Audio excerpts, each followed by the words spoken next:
Assalamualaikum warahmatullahi wabarakatuh. Selamat pagi, salam sejahtera untuk kita semua. Salam Melayu, salam untuk saudara semua yang ada di dalam maupun di luar negeri. Semoga berbahagia. Sedang saudaraku yang baru menderita sakit, mudah-mudahan diberi kesembuhan yang lebih cepat, dan yang bekerja mendapat rezeki yang banyak dan berkah. Amin.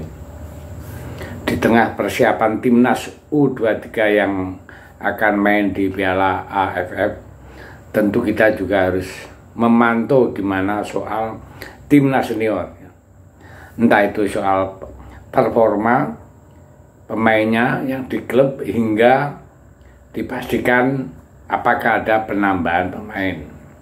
Suka tidak suka, kita memang masih butuh beberapa pemain lagi untuk menambah kedalaman, dan di beberapa posisi seperti misalnya penyerang ataupun gelandang fair saja kita masih butuh. Kalau untuk posisi sekarang ya amanlah apabila kita masih punya pemain seperti Elkan yang siap bisa dipakai. Nggak akan diabaikan juga begitu saja kan. Pelatih Patrick apabila performanya bagus pasti akan dipanggil ya. Nah, menurut Esko PSSI Pak Arya, kalau soal penambahan pemain masih akan didiskusikan nanti, lihat nanti. Begitulah kira-kira jawabannya. Akan tetapi merujuk pada yang sudah-sudah, PSSI itu memang sering menghadirkan kejutan ya.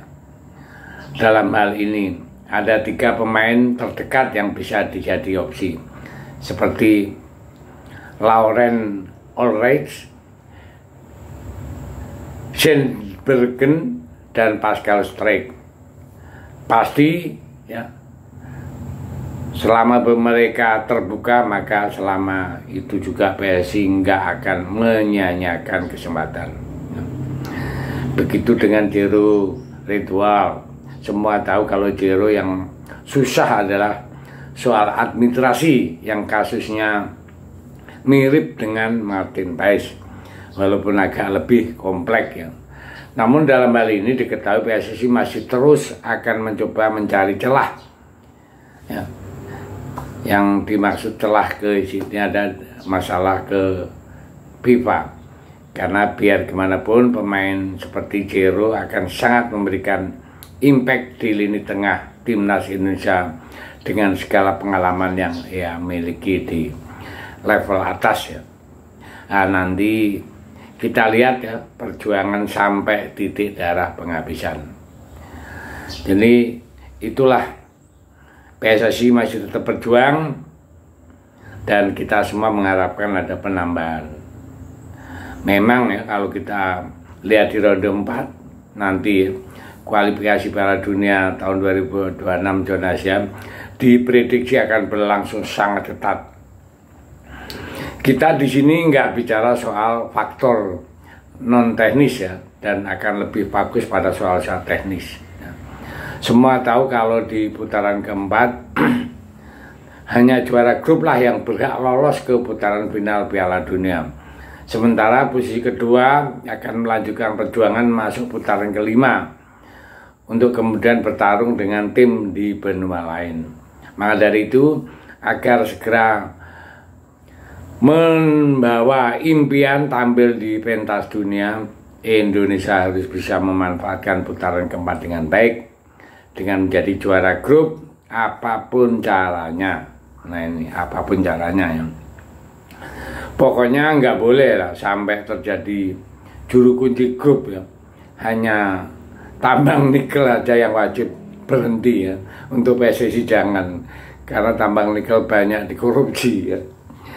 Sedangkan untuk tim ke Piala Dunia ya kita harus betul-betul semuanya ready dan optimis kita bisa masuk di juara grup ya, agar supaya langsung lolos untuk menciptakan sebuah tim memang nggak main-main ya. Ini adalah harus dengan dedikasi tinggi ya. Nah, situasi penuh dengan tekanan, pastinya tim pelatih harus bisa menentukan segala dengan bijak mulai dari pemilihan pemain hingga penentukan taktik. Nah, di bulan September nanti harapannya tim pelatih bisa 100% melakukan eksperimen saat bersua ya, dengan Lebanon dalam uji coba ya. Kemudian Clifford sendiri udah bilang kalau dia puas dengan situasi yang ada, akan tetapi nggak bisa dipungkiri jika kita masih butuh beberapa tambahan lagi agar kedalaman skuad makin tebal. Nah itu sama, walaupun bahasanya Clifford adalah puas dengan tim ini, tapi apa salahnya kalau ada penambahan agar supaya yang skuadnya kedalamannya lebih bagus ya, sehingga pelatih itu bisa ada pilihan yang lain. Nah, maka dari itu kita doakan, kemungkinan PSSI sekarang kan sibuk ya, banyak yang turnamen termasuk turnamen cewek sekarang kan juga mengadakan untuk kualifikasi Piala Asia, dan kita dengar sendiri bahwa pergerakan PSSI itu kan bergerak dalam senyap. Ya mudah-mudahan lah dalam waktu yang dekat ini kita dapat berita ada pemain baru yang punya kualitas untuk menambah ketebalan timnas senior kita ya. Jadi kita jangan wasprasangka dulu, yang penting kita harus optimis, support PSSI agar supaya apa ya, tentunya agar bisa membawa PSSI terbang tinggi. Terima kasih. Merdeka.